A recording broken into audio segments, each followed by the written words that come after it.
Hello everyone, this is Poornima Deepthi working as an assistant professor in the Department of Electronics and Communication Engineering at MLR Institute of Technology. So today's topic is instruction set of 8086 microprocessor. So this video is a part of series Microprocessors and Microcontrollers. Coming to the overview of today's concept is what is instruction set and how many types of instruction set are there in 8086 microprocessor. And especially I've been discussing the data transfer or copy instructions in the 8086 microprocessor. So what is a instruction set? A instruction set is a group of commands that which we can write as a instructions to be executed as a total program in 8086 to perform certain task. We need to have a program. So to how we will write a program, it totally depends upon the how much instruction set will support in 8086 microprocessor. So for understanding better 8086 microprocessor, it is must to learn the commands or instructions which is used in 8086 microprocessor.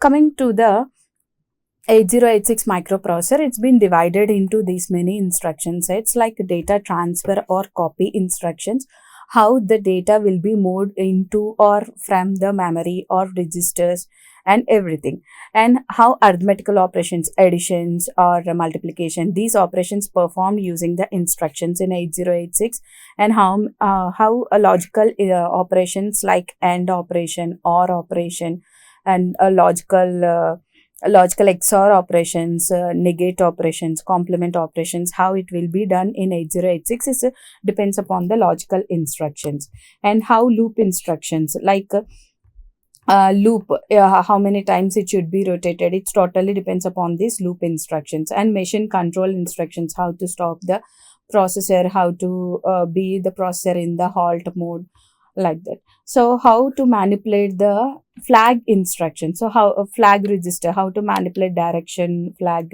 or zero flag or sign flag, how to manipulate this totally depends upon the flag manipulation instructions, and how to rotate the data left or right, how to shift the bits of the particular data, that instructions will be in the shift and rotate instruction set, and branch instructions like jump instructions, jump if not 0, jump if not above or equal, like that. So such instructions will be in this branch instructions, and the string manipulation instructions, string instructions, compare string bytes, or how to copy the string bytes from one memory location to the register or another memory locations.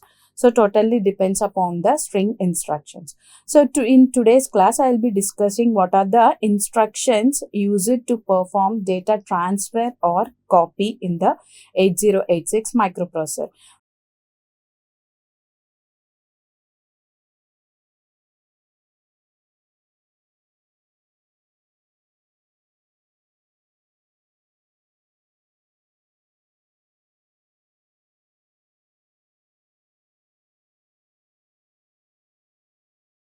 The most of the utilized instruction in 8086 microprocessor is move.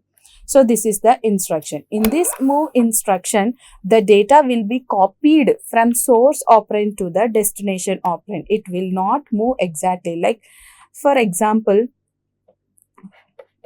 move AX comma BX. In this particular instruction, the data present in BX register will be copied to the AX register, because here the BX register is the source operand and the AX register is the destination operand. So in a move operation, the data will be copied from the source operand to the destination operand.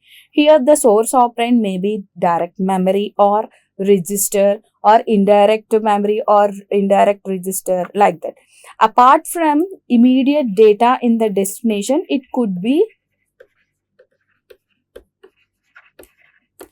so you shouldn't use immediate data as a destination opcode operand. Apart from immediate data, you can use any register or direct or indirect or memory direct or indirect in this destination operand. So let us see more examples. You can write immediate data. So in this particular instruction, I will be moving 1, 2, 3, 4 immediate data into the register AX. I will be copying the immediate data to the register, and this is nothing but immediate addressing mode. So next one is move AX comma. So what this instructions referring? So the data present in the location, memory location 3, 4, 5, 6, this is the address of the memory location. So the data present in that particular address will be copied to the AX register. So this is direct addressing mode. If anyone didn't know the addressing modes, please look into the previous video, which is nothing but the addressing modes of 8086 microprocessor. Without knowing the addressing modes, you are not able to write the programs of 8086 microprocessor. So this is the immediate direct addressing mode, and this instruction represents the registered addressing mode.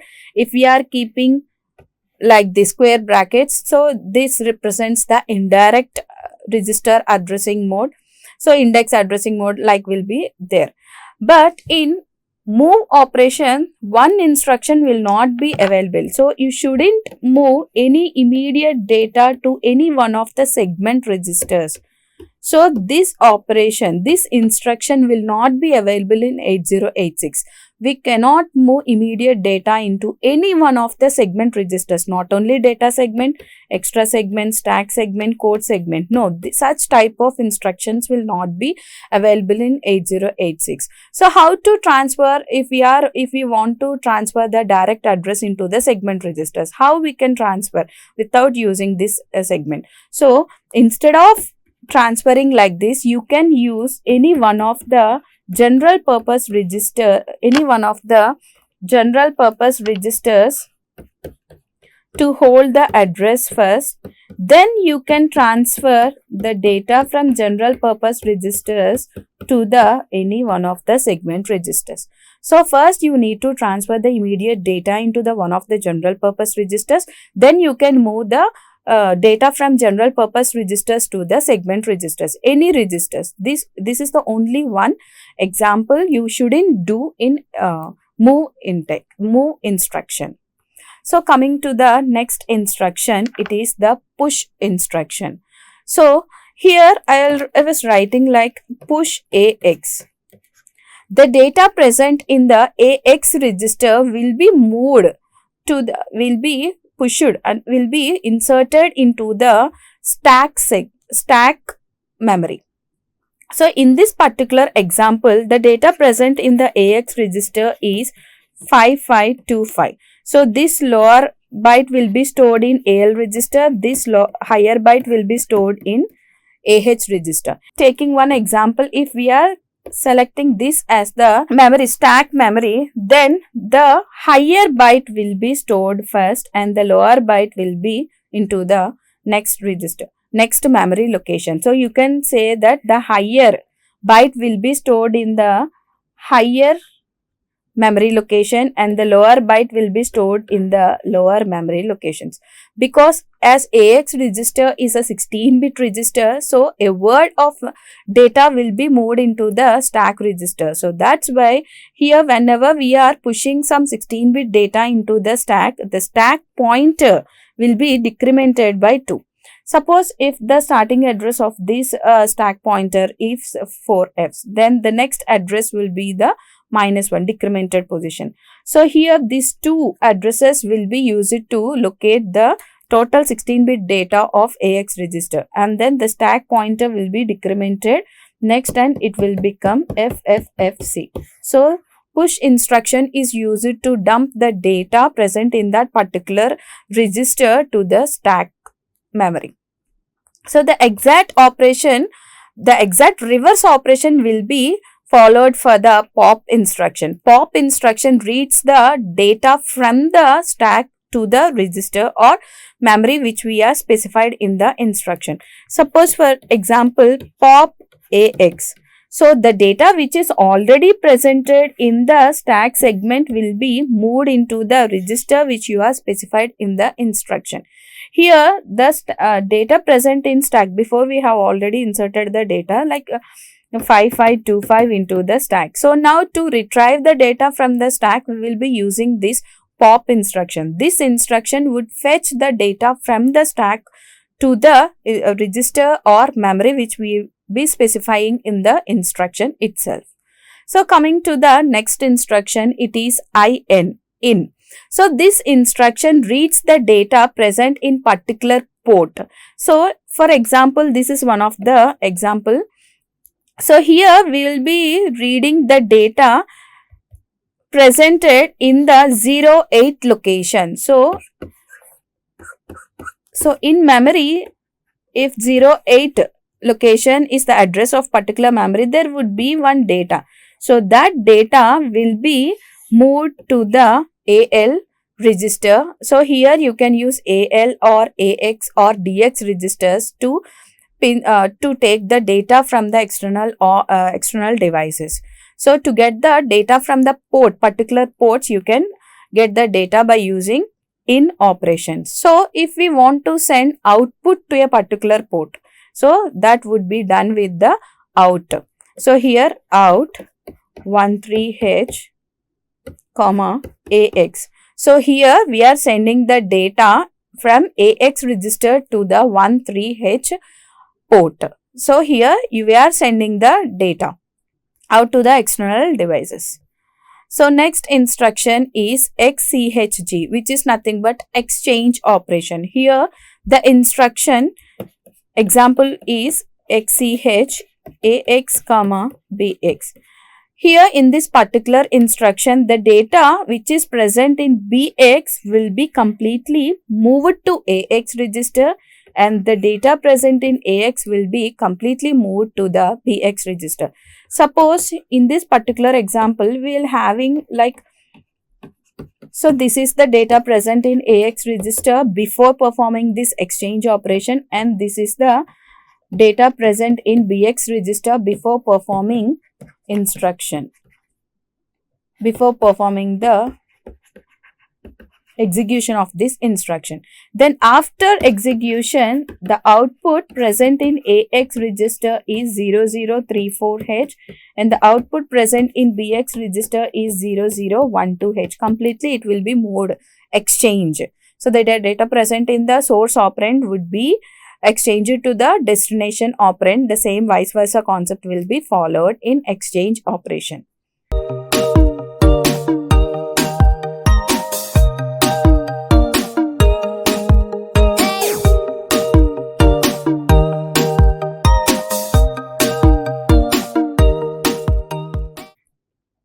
Next instruction is LEA. So this instruction will copy the effective address or offset address for the particular instruction to the register which we will be specifying. Suppose I will be specifying like LEA DX comma label 1. Suppose consider one example. So we are performing addition operation between two numbers. So between two numbers, and next I'll be moving. So I was giving the label here as label 1. So in this particular instruction, the label 1, so we will be calculating the, here jump instruction is there. So the processor need to execute the label 1 instruction. From here it will be moved back to this particular label instruction. So in such type of instructions, the offset value will be calculated and that particular offset value will be moved to the DX register, load effective address. So this LEA instruction is used to load the offset address of that particular register or label you are presenting to the register. Next, these are the some of the other instructions present in data transfer or copy instructions. This one is load AH value from lower byte of flag register. It will be moved to the AH register, and here store AH to lower byte of flag register. So this is the flag register of 8086. The lower byte will be, this would be the flag register lower byte, and from here it will be the flag register higher byte. So LEHF instruction specifies it will load AH from lower byte of. So if we are having the lower byte as 80H, then this particular 80H will be moved to the AH register by using this load AHF instruction. So SAHF instruction store the data present in AH register into the lower byte of flag register. Suppose for this particular instruction, if we are having AH as 90, then this particular 90H will be moved to the flag register lower byte. So next one is push F. Normal push instruction is used to store the data to the stack. Here push F means push flag register values to the stack. So the total 16-bit values will be moved to the stack memory, and to retrieve that stack memory to the registers, again we will use pop F instruction. So to push the flag bits from the stack to the flag register, we will be using this pop F instruction. So these are the important data transfer or copy instructions in 8086. Until now, I have been discussing about what is the instructions and how instructions has been divided in 8086 and what are the instructions present in data transfer and copy instruction set. Thank you.